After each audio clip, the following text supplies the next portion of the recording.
Everybody, amprepairguy.com, also hardbackelectronics.com, 203-892-4119.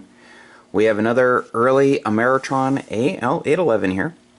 It's getting a brand new set of Pentalab 572B tubes. So I'll be putting the updated parasitic board assembly in. It has the proper plate choke, looks like it's in good condition. I'll put the longer screw in. Needs the diode string added to the rear board. I'll clean the contacts on the relay over here. I'll change these So-239s with new ones from Max Gain Systems. It's a really old phenolic type. I'll clean the rotary switches with deoxit gold. Add gas discharge tubes at the socket base. So someone messed with the coil gap. I'll fix that.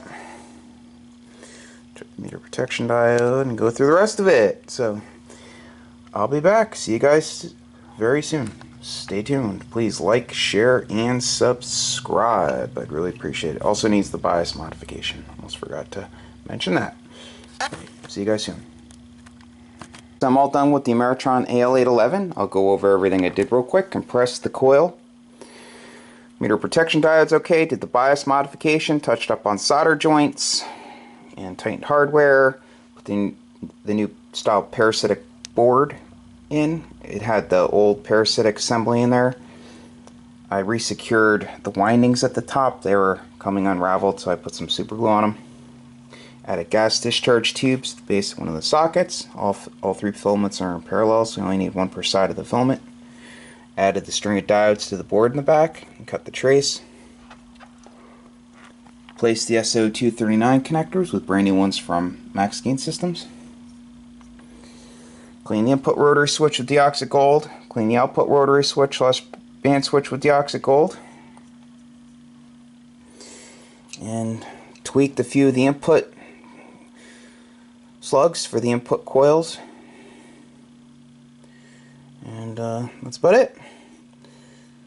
Brand new set of Pentalab tubes. Pentalab 572s. The only way I'll work on one of these amps is if you put in 572s. The 811 tubes are just horrible nowadays. So, if you need an amp repaired, feel free to give me a call. Phone number is 203-892-4119.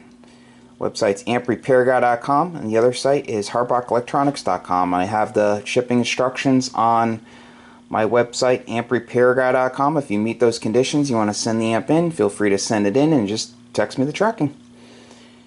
So, thanks again for watching. Please like, share, and subscribe. I'd really appreciate it. Have a great day. 73.